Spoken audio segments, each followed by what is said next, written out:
સમાચાર ગોંડલના અમિત ખૂંટ આપઘાત કેસમાં સમાચાર મળી રહ્યા છે। આરોપી રાજદીપસિંહ રીબડાનો જેલમાંથી છુટકારો થયો છે। જૂનાગઢ જેલમાંથી રાજદીપસિંહ રીબડા બહાર આવ્યા છે। કોર્ટે જામીન મંજૂર કરતા રાજદીપસિંહ રીબડાનો છુટકારો। રાજદીપસિંહે મીડિયા સામે કંઈ પણ બોલવાનો ઇનકાર કર્યો છે, પરંતુ તેમના જામીન મંજૂર અત્યારે થઈ ગયા છે અને તેઓ જેલમાંથી બહાર આવ્યા છે। કોર્ટે જામીન મંજૂર કરી દીધા છે। રાજદીપસિંહ રીબડાનો જેલમાંથી છુટકારો થયો છે। ગોંડલના અમિત ખૂંટ આપઘાત કેસમાં જેલમાં હતા આરોપી રાજદીપસિંહ રીબડાનો હવે જેલમાંથી છુટકારો થયો છે। તેમને જામીન મળી ગયા છે। કોર્ટે તેમના જામીન મંજૂર કરી દીધા છે। જૂનાગઢ જેલમાંથી હવે તેઓ બહાર આવ્યા છે। રાજદીપસિંહે મીડિયા સામે અત્યારે કંઈ પણ બોલવાનો ઇનકાર કર્યો છે।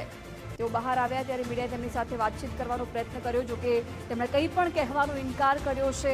કોર્ટે જામીન તેમના મંજૂર કરી દીધા છે અને હવે તેઓ જેલની બહાર આવ્યા છે। અમિત ખૂંટ આપઘાત કેસમાં આ સમાચાર છે કે જ્યાં કોર્ટે તેમના જામીન મંજૂર કરી દીધા છે।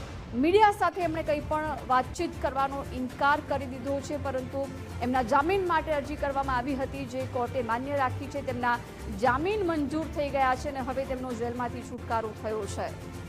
ગોંડલના અમિત ખૂંટ આપઘાત કેસમાં તેમનું નામ સામે આવ્યું હતું અને તેમને જેલમાં જવાનો વારો આવ્યો હતો, જોકે ત્યાર પછી જામીન માટે અરજી કરવામાં આવી હતી। કોર્ટે તેમના જામીન મંજૂર કરી દીધા છે અને અત્યારે તેઓ જેલની બહાર આવી ગયા છે। રાજદીપસિંહ રીબડા માટે આ રાહત, એમનું જામીનથી તેઓ અત્યારે જેલમાંથી બહાર આવી ગયા છે। વિગતો મેળવીશું સહયોગી વિકાસ પાસેથી। વિકાસ, કોર્ટે જામીન મંજૂર કરતા હવે રાજદીપસિંહ રીબડા બહાર આવી ગયા છે।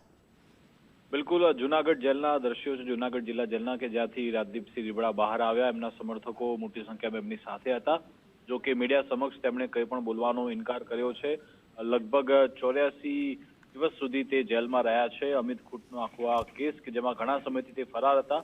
પહેલા તેમણે જામીન લેવાનો પ્રયત્ન કર્યો હતો, હાઈકોર્ટમાં પણ પહોંચ્યા, સુપ્રીમ કોર્ટમાં પણ પહોંચ્યા, આગોતરા જામીન અરજી કરી હતી, તો કે અરજી એમની નામંજૂર થઈ। અંતે એમણે સામેથી આત્મસમર્પણ કર્યું હતું નવેમ્બર માસમાં, અને ત્યારબાદ આ પ્રકરણમાં સરકારી પક્ષે અને આ એમના વકીલ બંને આમને સામને ઘણા બધા તર્ક વિતર્ક થયા હતા કે ભાઈ જામીન આપવા કે કેમ, તો કે પછી અંતે એ નક્કી થયું હતું કે આ કેસમાં જામીન મળી શકે છે અને હવે એમને જામીન મળી ગયા છે। સવાલ હવે એ પણ છે કે શું આ કેસમાં એમના પિતા અનિરુદ્ધસિંહ એમને પણ જામીન મળશે કે કેમ, સાથે સાથે અમિત ખૂંટના જે પરિવારજનો છે એ આખા નિર્ણયને કેવી રીતે લે છે, શું હવે આગળ ઉપલી કોર્ટમાં એમના જામીન માટે જામીન કેન્સલ થાય માટેના કોઈ પ્રયત્ન કરશે કે કેમ, એના પર નજર છે। પણ હાલ પૂરતા તો રાજદીપસિંહને અત્યારે રાહતના સમાચાર મળ્યા છે કે એમણે કોર્ટે જામીન આપી દીધા, સેશન્સ કોર્ટે, અને હવે તે બહાર આવતા એમના સમર્થકોમાં ખુશીનો માહોલ છે।